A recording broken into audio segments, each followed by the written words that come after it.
Okay, this is our rocking flow.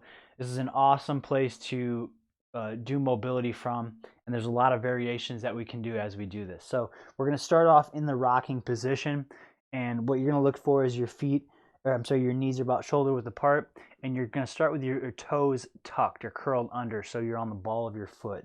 So your feet are about as if you were in a squat stance, hands directly below your shoulders. From here, we're just going to rock back and forth. I like to keep my eyes forward, maintain a nice neutral spine.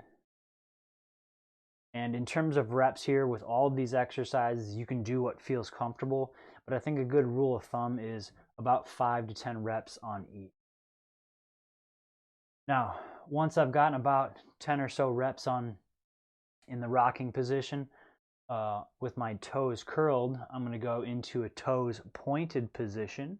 And then I'm going to continue rocking, and this allows me to rock deeper into my hips. Trying to stay as relaxed as possible. I also want to make sure I'm coming up over my hands as well. Keep my elbows locked. Now from here, after I've done about another 10 reps or so, 10 rocks, what we can go into is a rocking circle. So now I'm going to circle in a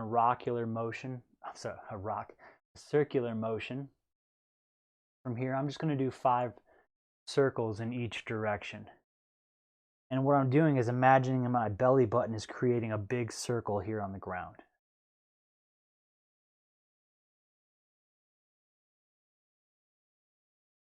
And then reverse it. 5 circles in this direction.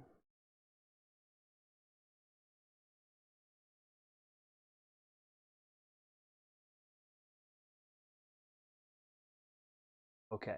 From there, you're going to rock back. And you're just going to work neck nods up and down. Now, if rocking back feels a little uncomfortable on the hips, you can just stay out here.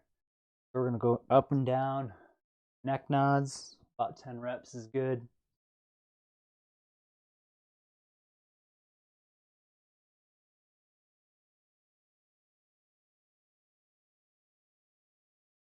Okay, from there, we're going to go into rotations. And I like to keep my head extended from my body. You could also do them here, but I just like to start here kind of in this neutral position. I'm rotating side to side.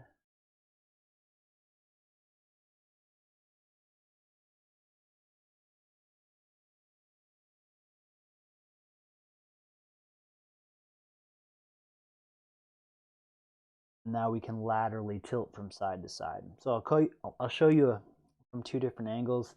So I'm over my hands doing that lateral tilt. I can also rock back and do that lateral tilt.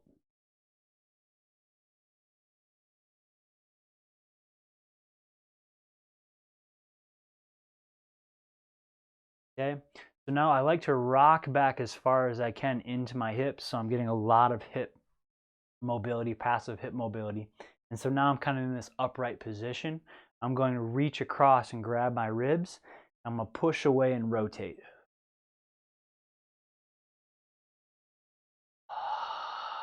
This is biasing thoracic rotation.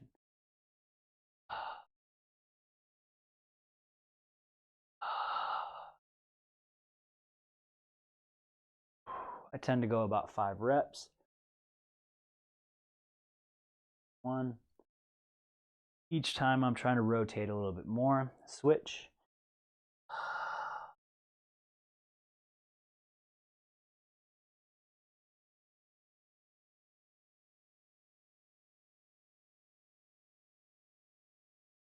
One.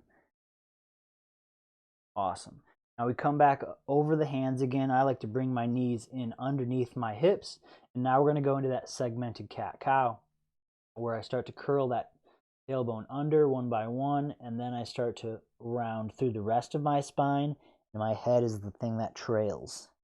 Now once I'm in this cat-cow position, I'm going to untuck one by one. I'm going to come out of that. Again, my head's the last thing that comes up. Tailbone, curling the spine through its full range of motion, and then going into extension.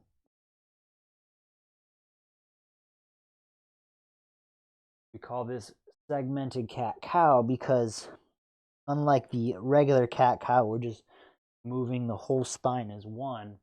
We're trying to segment that spine apart and get more coordination and control over the spine.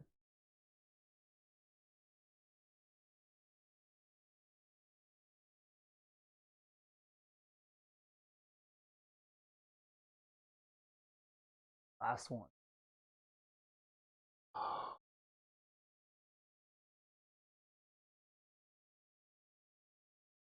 Awesome. Okay. So we just worked the spine in rotation. We worked it through flexion extension. Now we're going to do a little bit of lateral side bending. So I'm going to keep my hands planted into the floor, and I'm just going to look over the shoulder and try to find my heel. Alternate reps here. I'm in neutral position. I'm not looking under my shoulder. I'm looking over my shoulder. I'm getting some lateral flexion into the spine. And you might also feel kind of a nervy sensation into your hands as you do this.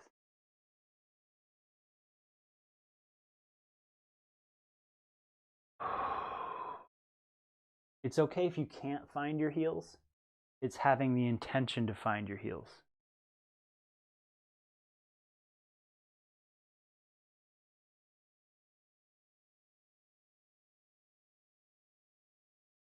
And I'm really trying to move through my spine as okay. From there, we're going to go into camshafts. So I'm going to emphasize locking my elbow. And it's going to feel very funky, but I'm just going to roll my shoulders. And this is moving your scapulas. So really try to keep those elbows locked as I roll through.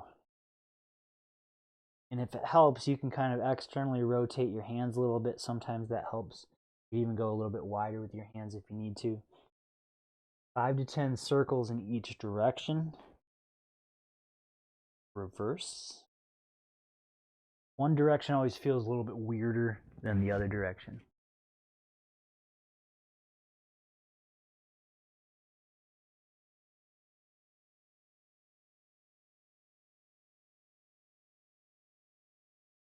All right.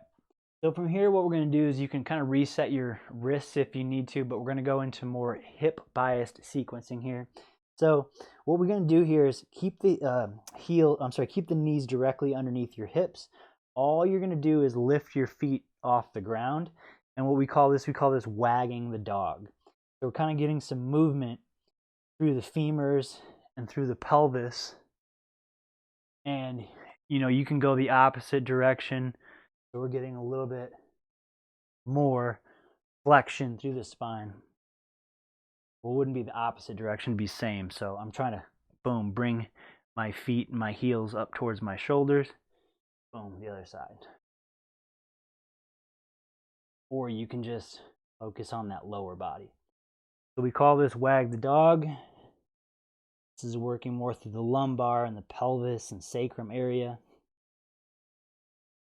Okay, now let's go into our posterior hip rock. This is going to be for the back corner of the hip. So here's the setup. So I'm going to be working my left leg. What I want you to do is extend your right leg back, internally rotate your left leg. Now you're going to bring your right leg across midline and gently bend the knee. So from here, we're going to rock into the corner of this hip, and my knee is not going to touch the ground. It's just going to hover above as I rock into the posterior aspect of that hip. Okay, so from the center, from the forward position, I extend my right leg back, internally rotate, then I bring my leg across.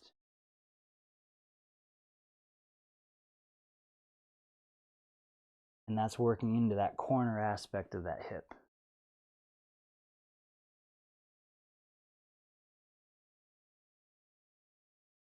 Get into that deep part. Now you could laterally move and just kind of floss back and forth. That really gets into the corner. You're going to feel that muscle stretch. Okay, let's switch sides. Extend the left leg back, internally rotate on my right leg. I cross midline, and now I'm going to rock into the posterior aspect of my right hip. Feels really good.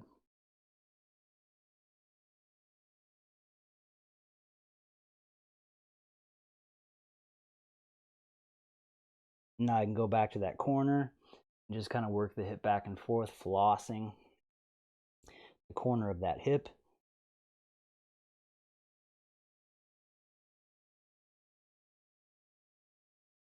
You even hold it for time, then come onto that. Okay, adductor rock. This is going to be for your adductors. So I'm going to set up, point my toes. I'm going to bring one leg out to the side as far as I can here. And now from here, I'm just rocking back and forth, legs completely straight, and I'm getting a nice stretch into the adductors.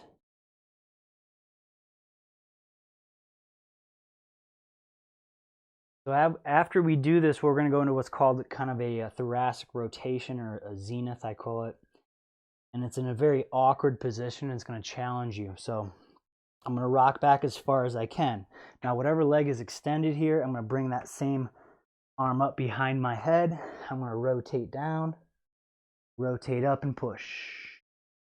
Down, up, down, up.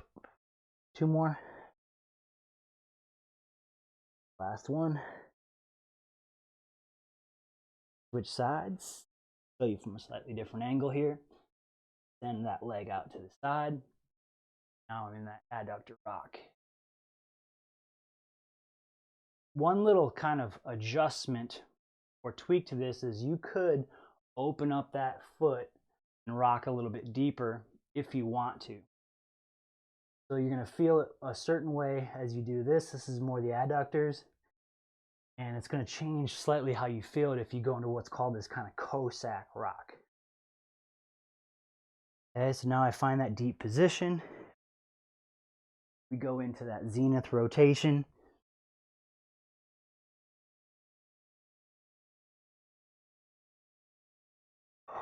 Make sure you're exhaling as you rotate. Awesome. So you can start to ease out of that. Okay. Now we're going to go into our dragon reach.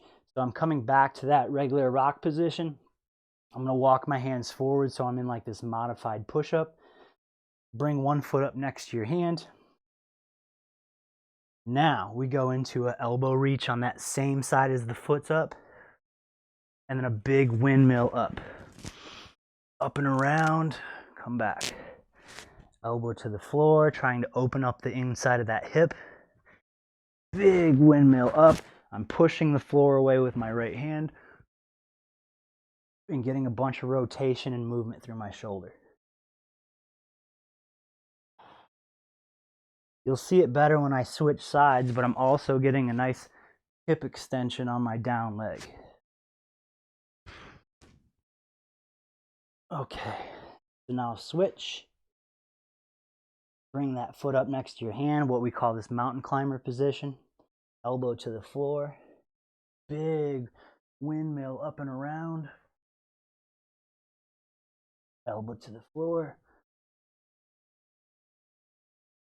Exhale.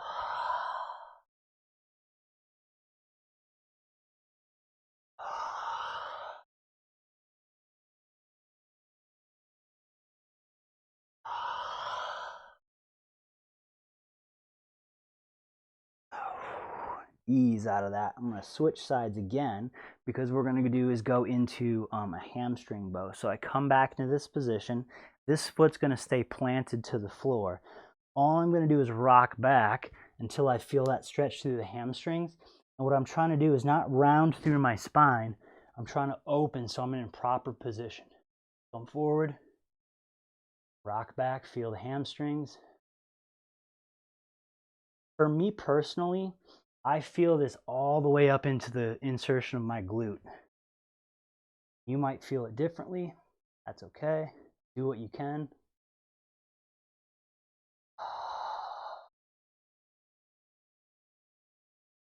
Five to 10 reps.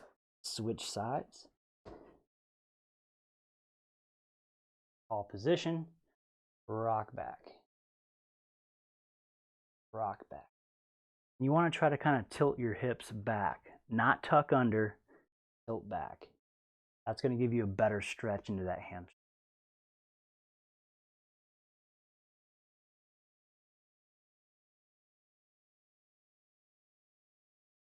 5 to 10 reps. Ease out of that. We're going to go into some shoulder love here. You're going to sit onto the ball of your foot right here. This is going to be a little bit uncomfortable. If you need to, you can sit up into this tall kneeling position. What we're going to do is go into our corkscrews. So I'm here, arms focused on my shoulders. I'm going to rotate one side down, one side up, and try to screw those shoulders in and out.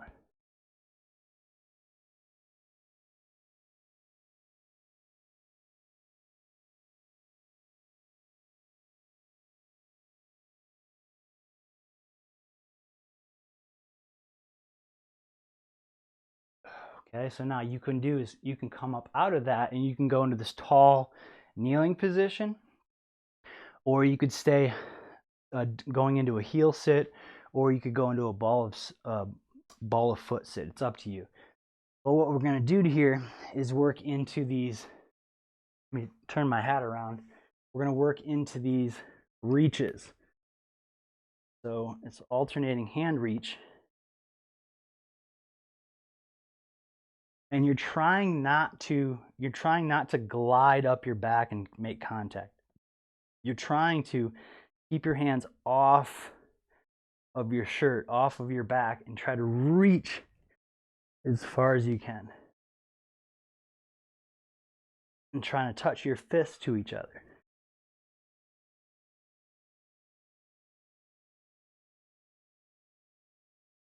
And again, hitting 5 to 10 reps on each side. To finish up here, we're just going to go into that downward facing dog. I'm going to press my heels through the floor. I can walk a little bit to emphasize a calf stretch.